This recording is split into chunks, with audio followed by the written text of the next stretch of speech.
Hello, I'm Chuck Martin, and this is the Voices of the Internet of Things.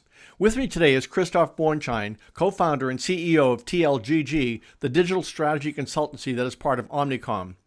Christoph has been online marketing manager at Frogster Interactive Pictures, CEO and investor in Bornschein and Keine, and lecturer at Good School in Germany. At TLGG, he counsels international companies and brands in the strategic use of digital technologies, focusing on organizational innovation and the development of new business models. Welcome, Christoph. Hi, Chuck. Well, glad you're here. So I understand you're in New York and not Germany today. No, I'm just sitting on 42nd Street in our New York office. So I'm pretty close by, actually. His New York office is new, isn't it? It's not so new. We're here since 18 months, but we're now picking up some traction around topics of the Internet of Things specifically. So we were pretty not visible for quite a while, but now we're picking up some visibility. Oh, well, congratulations. So Thank you. how did you start? I know you've been doing this for around 10 years or so. Were you a Yeah. social media agency initially? Actually, the original idea wasn't even being an agency at all. So when we started that back in 2008, the core idea. So I did an IPO with a gaming company before that, and the core idea was really thinking about digital value creation for corporates. And back in 2008, what we had to learn in the first few weeks was that corporates at that time had literally no interest in digital business models. So we had to pivot that and become an agency just in order to survive. And we kind of flipped that back, the whole model back in 2011 across Europe. And we're now kind of expanding the consulting office. Yeah, in 2011, we flipped the model back to what we originally wanted to do, digital business models for corporates. And that happened with the CEO of Lufthansa, interestingly enough, who was interested in the question of how does digital and technology go into the travel chain, and what does it mean in terms of value creation for an airline? And what was the answer to that question? Basically, the answer to that question at that time got acquired by Concur, and it was tripled. So itinerary management and data accumulation across multiple airlines at that point was my answer. So what we did for them is basically we built the Lufthansa Innovation Hub, a organizational unit specifically designed for building new business models that are not flying from A to B.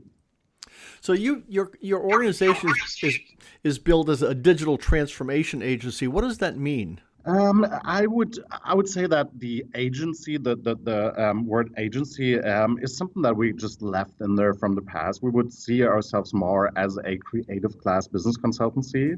So when you look into capabilities and profile skill sets, there's a lot of business consultants, startup founders. I just learned yesterday that 15 people that work in our consultancy founded companies prior to coming to TLGG and still owners of companies. So it's kind of a diverse mixture of creative people from an agency understanding and people that really come from A.T. Kearney, BCG, McKinsey, mixed up to a diverse creative class team. So we see ourselves being successful in the consultancy world because we're so diverse and because we're understanding strategy as something that is a creative act. So do you act more as a consulting company versus an agency? So are you like the consulting company inside Omnicom? I would say yes and no. So I would say one half of the company still is an agency building platforms and supporting what we're doing on the consultancy, and 50% of the people that we have and the revenue that we're making comes from top management consultancy. So most likely the answer is yes. So isn't that a little unique that basically, or maybe it's the trend these days, an agency, Omnicom, is competing with consulting companies, just like consulting companies are starting to become agencies? Actually, on our end, that more happened by accident. So we were around before actually joining Omnicom, and we were already positioned in that field prior to joining Omnicom. So we were kind of the platform to build that on. That then became a thing. So what does your company actually do? You basically get to go in and do internal work for companies? It is both. So what we're basically doing, so coming from the helicopter perspective down to detailed work, is answering questions around value creation and business models. So just taking an example to kind of get that more in a handy way, just about 6 months back, we started to build a new organization for the biggest European producer of truck trailers. They refer to themselves as the trailer company that in their trailers transport every second strawberry that is transported in Europe. And they came to us and said, okay, what we're seeing with the industrial Internet of Things happening is the hardware, so the trailer itself, is not going to be what we'll be living on. It's a fifth generation company. Tell us how digital and how connectivity is going to influence logistics, and help us build an organization that can drive value creation in that field and build new business models in that. And this is what we did. So we helped them buy a startup as kind of the core to their activity as form of an acqui-hire, I would say. Hired new talents, new people out of the more digital world, Rocket Internet, ex-Rocket Internet people, so entrepreneurial people, and build a IoT sensor platform on top of which they can now trace on a unit-by-unit basis what is transported where, how does that integrate into supply chain, when is that delivery of strawberries, in that case, expected to be with the retailer that ordered that. So really creating value with seamless integration of the hardware world and the software world. So it sounds like you basically are not focused on, like a lot of companies are focused on solving problems for companies. It sounds like you're more focused on finding opportunities.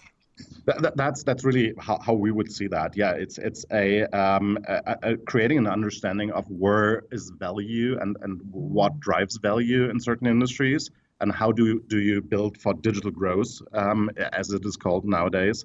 It's kind of a technology-induced business development function that we're often play. So that must be a more rewarding position. Instead of fixing problems all the time, you're really looking at as basically the future. Yeah, you can think of me as a really happy guy. The job I invented 10 years back is just the best job in the world. So how do you fit in a traditional agency? Sounds like you're very different. I don't. So being based with one and seeing those agency folks, it's always interesting, and I think that this kind of misfit or outlying perspective is really what is needed. It's kind of bringing diversity into an old agency network, and I think specifically with the situation you talked about, the consultancies going downstream, and agency is now being forced into going upstream. People like us, so more diverse people with different backgrounds that are not so much in content development and stuff like that, are well needed to really get the transformation of agencies going. So how did Omnicom find you? It's an interesting question. The guy that found us used to be our client back in the days at Volkswagen. He was the CMO of Volkswagen China, and did a move to become a senior exec at Omnicom. And we were in the process of looking for an international partner, which was the original goal, because we wanted to scale the company globally. And he knew that we were talking to parties. And he called me and said, I can tell you what I'm doing next, but it's going to be interesting for you. Please hold the process that you're in right now, and I know that you're in. I'll be coming back with an offer, which is what happened, basically. That's great. So you have clients. I mean, your clients are like mega brands like Bayer, SAP, Bosch, Mercedes, Lufthansa.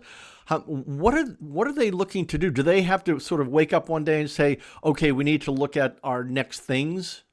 Yeah, I think what you're seeing, and I just wrote a column in Germany. I think what is happening right now is that some of those players are understanding that in critical, the winner takes it all markets, under critical bets, innovation labs, whatever, is just too small. So what most of them have figured is that the digital equity story is now needed in order not to be in a situation where the market valuation that have is less than the value of their real estate portfolio, which is happening in certain industries, especially the retail industry. So are there any companies that don't wake up to that?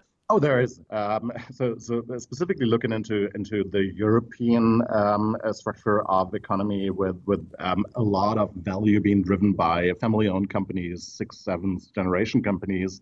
I would say it's still a healthy 50-50 split of companies understanding that and companies still don't wanting to see where this trend is going. When you go into a company with this approach, are you basically, or is the company actually looking to essentially recreate itself or recreate its new competition?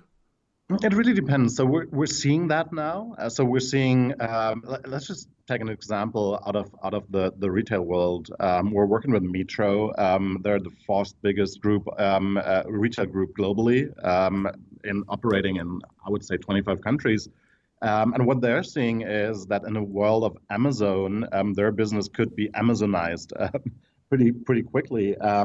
And what they came to us, and the CEO, as a personal friend of mine, was really an understanding of how do we build a critical business that is connected, that is digital, and that does not necessarily need to be retail, but connected to our retail business. So how do you do that? Thinking about their means of value creation mainly. And Metro is an interesting case because they're a wholesaler. So their client base is those small grocery stores, it's restaurants and stuff like that, which gives them the interesting ability of supporting their customers and looking into how a small grocery store is built up in terms of software and connectivity. Your local grocery store most likely is not even going to have a POS system. So they could be the at-scale partner of really bringing software into their customer base, bringing in connectivity, bringing in prediction around consumption, prediction around how much tomato does the Italian pizza shop need in order to make pizza, bringing in recommendations and stuff like that. So really reaching out and becoming the, I would say, ERP, the decentralized ERP of their client base could be an interesting way amongst a lot of other ways. Well, how does a retailer, for example, these days compete with something like the massive investment of Amazon for, like, say, Amazon Go, for example, the cashierless store? Yeah. How do they compete with that? That's got to be very expensive. It is expensive, and what we're seeing across Europe, that there's some healthy signs, but and even in the US, is investments in delivery capabilities, partnerships and delivery capabilities. I think reimagining the value creation that they're doing and really finding an own approach that is not as general interest as Amazon is will be the key for retail. So I've seen large retail groups really waste a lot of money in building logistics structures, inner city logistics structures that basically can compete with the Amazon or Alibaba offering of this world. So I really think that they have to understand and they have to find a way in finding ways to compete. So looking into what's happening across Europe right now is that piggybacking with Amazon, so building the best bakery that you could think of and then using Amazon Prime Now, Amazon Fresh as your mean of delivery could be an interesting way. So disintegrating your own business model and then using means of co-opetition could be a way, but there's way more ways to get in there. And it really is understanding technology combined with value streams and means of value creation. And I think that this is really a problem that we're seeing. And now we're talking agency versus consultancy, which is not what I mean. It's that you can't market the old model of retail more and will solve the problem of Amazon being on the market. You need to think about new means of value creation and new business models in the end. So it sounds basically you're looking at leveraging an ecosystem. That's true. Yeah. Just short answer, yes. I mean, as opposed to creating, in the past, people would basically create their own channel, if you will. Yeah, and that is just look at other industries that now undergo massive changes. Let's just take the mobility or automotive ecosystem, our industry. What we're seeing, and I did some research with the Ministry of Research in Germany, what we're seeing is that connectivity and IoT, industrial IoT in that case, has the potential to really give the Audis, Volkswagens, Mercedes-Benzes, Fords, General Motors a true competitive edge of the Ubers and Lyfts that disrupted their business model and that scaled in terms of market capitalization. And if you look into that, and just let me take that example, electric vehicles will be the game changer in that field because looking into means of charging, saving energy, off-peak, on-peak trading of energy, vehicle-to-vehicle charging, that will be the massive game changer in that industry. And the traditionalists need to jump on that quicker than their attackers, if you want it that way, in order to retain their position. For autonomous driving, electric cars and so forth, where would you be involved in that? Because obviously there are companies that are creating the actual autonomous vehicle. Do you get involved in basically looking at the future to say how they would use this vehicle, how they would structure their business around it? Yeah, so we're having that discussions. So our involvement is on 2 or 3 layers in that. We helped the government in Germany to come up with regulation on that field. So we're kind of trying to educate how to proactively generate an ecosystem, generate a situation where autonomous driving can be piloted. And on the other hand side, we're looking into value chains that are connected to that. The EV that is autonomous is going to change the future of the dealership, for example. So looking into the business model of a dealership, the dealership model is just too expensive. The service and repair part of the business is going to go away, and we're already seeing the erosion in that field. So we're involved in really re-envisioning the business model of the OEMs, of the retail groups that are connected to the OEMs at scale, because the EV is going to change the automotive world in every single business case that they know. So it sounds like you should be a consultant for an entire industry. Being a German, you kind of end up being a consultant for the most German industry, the automotive industry. So at some parts that is true, because we saw a lot of layers of the value creation across the automotive industry and consulted on that. So yeah, we've got a pretty nice overview on specifically everything that moves, may it be people or logistics.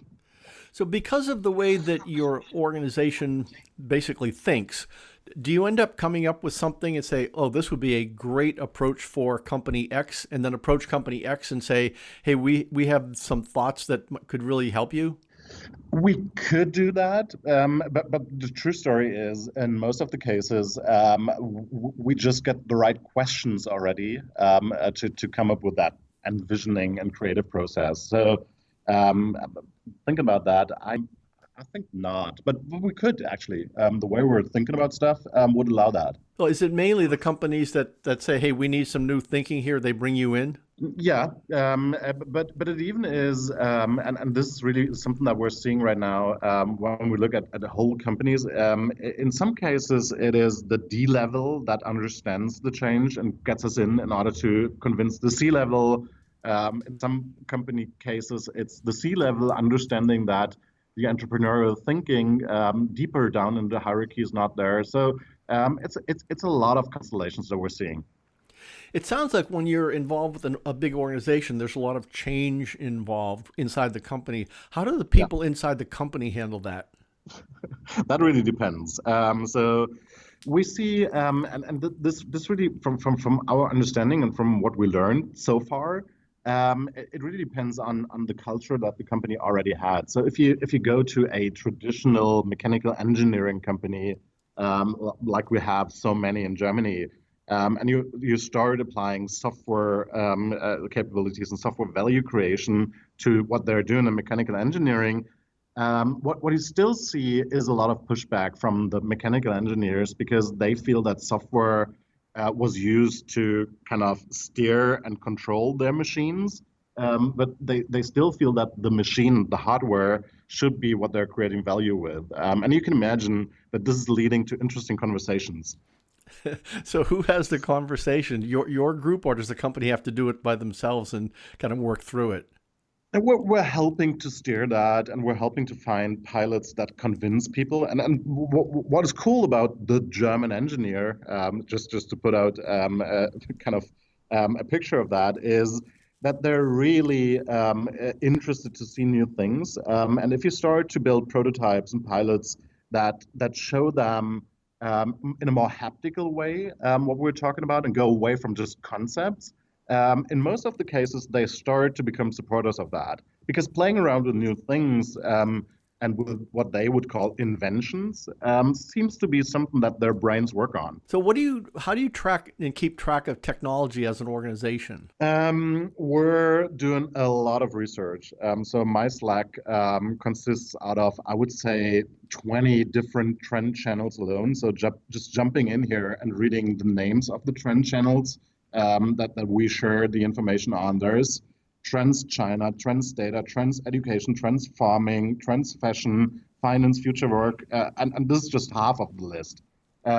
So people are really connecting bits and pieces and share that. And I've got a massive amount of signals globally, just kind of harvested by all the people that work for us. And so what do you see as the hot new technologies these days? What really is interesting for me is everything that connects the energy world with the hardware world. I really keep following smart grid quite a lot because we're seeing some amazing trends on that in China. We're deep down into neuronal networks in chemical production. So it's not the one technology that we're seeing. It's more technologies that are known that now interface with technologies on other value steps and value chains. So the whole mobility and electricity industry emerging at that mobility question, that's impressive. What about voice technologies? Voice assistants, as you know, are explosive right now, especially like Amazon Alexa, Google Home, and so forth. Where do you see those things fitting? It's more about the application. So from a kind of technology perspective, for me that whole thing is done. Yes, we'll interact with computers through voice interfaces. That is the case. So I follow the Chief Innovation Officer of Mozilla as a friend of mine. And she's now rebuilding a voice training database for open source voice assistants and open source interfaces. But in general, from a technology standpoint, voice is there to stay. That's for sure. Interesting is the applications. So voice interfaces coming in hospitals, in the emergency room, and what does it do to value creation if you are a pharmaceutical company? So it really isn't the technology that is there and that is going to remain there. It's the applications that I'm following. So you would actually go to, say, a hospital and talk to them about what it's going to look like in the future, as opposed to here's the latest tool to use for voice. Yeah. Yeah, because looking into, and we've been talking about retail, looking into all those efforts being put in to build an own Amazon Alexa killer, whatever kind of device, this is not going to happen. What we see is that there's going to be 3 companies owning the in-home voice game, and then there's industrial applications that allow for more B2B focused applications that maybe Amazon, Google, and Apple will not bring. But it's more, how do you apply that and how do you build business on top of that? Then, hey, should we build our own voice interface? The answer is you shouldn't. Right. So it sounds like you're involved in the business innovation versus the technology innovation. Yeah, we're keeping track on technology quite a lot. So when it comes down to blockchain, hash graph, and all those kind of stuff, which supports business model changes, we have skunk work teams really diving deeply into that. But that whole thing around commercialized technology, like voice interfaces, for example, it's there. Make use of it in a mean that you don't compete against Amazon in fields where you can't win against Amazon. It's a waste of money. So one of your companies I noticed that you deal with is Bosch, which is very technologically innovative. Do they end up with basically advanced technology, and then they come to you and say, hey, here are the tools that we've created. What do you think in terms of the future of where these things fit in society? Yeah, For contractual reasons. That's a cheap excuse, but I can't speak Well, too much about them. a company like Bosch, Well, because you have several of them. I'll just generally speak about them. There's two angles to that question. One is a technology-driven angle, and yes, there has been those occasions where the Bosches of this world approached us and asked for how do we apply blockchain to our business model? So just technology-driven innovation, and we just did something really impressive for Porsche on blockchain. We put classic cars on blockchain in order to certify them and then help insuring classic cars, which is an impressively big market, the classic car insurance market. This is one thing of the game, really. Here's the technology, make use of it. But most of the cases, and I would say 80%, it's more an application. So Bosch, for example, and we didn't do that. It's just something that Bosch did. Now runs that e-scooter on-demand sharing system across Berlin, and they're rolling that out to Barcelona, I guess, right now. It's all known technology. It's a digital platform that allows to book a scooter just right away to ride on that. It's an excellent built-up e-scooter that opens with an app and stuff like that. Most of the technology that you need in order to build a true business model is already there. It's just not applied in the right way. Well, so where do you see artificial intelligence going these days? So looking into and kind of drilling that down. So the whole weak AI thing, so means assistance, it's going to be around all and everywhere. So everyone is going to apply weak AI to whatever weak AI can be applied to. So the chatbot, voice interface, Alexa skill game is going to go on. What is more interesting for me and is really going to be a game changer is the strong AI question. So neural networks fully automizing the shop floor of a factory, basically, freely connecting the machines that stand there, order the supplies for that, and so that is going to be interesting to see. Who in that strong AI game is going to be relevant, because what I see is, and that's a pretty European perspective, and I'm totally honest, the whole B2C game when it comes down to value creation seems to be done. We saw the GAFAs win B2C. For me as a European, the question is, and we call that Industry 4.0, that's the German word for industrial IoT. The question is going to be, how will B2B2C value creation look like when you're really integrating a factory to that, when you're really integrating a chemical process that produces plastics and then is brought into 3D printers? How is that going to influence that when the data sources that you have are not as linear as they are right now? So strong AI is going to be really interesting. So when do you see that happening? I think Gartner, when I last time looked that up, is talking about within the next 7 years, more or less fuzzy. Fuzzy. And I think they're true. Great stuff. So what do you think you'll be doing a few years from now? Oh, it's an interesting one. I think it's gonna be a long while bringing in technology and capabilities into large scale enterprises and large scale industries. Specifically, if you're looking into those industries that have just started to do that, so oil and gas is just starting with digital applications. So my assumption would be looking into a time, let's say 2022. I'll basically do the same, but deeper in value chains of production and manufacturing. Great stuff. I'll be interested to watch. Thank you, Christoph, and thank you all for listening to the Voices of the Internet of Things.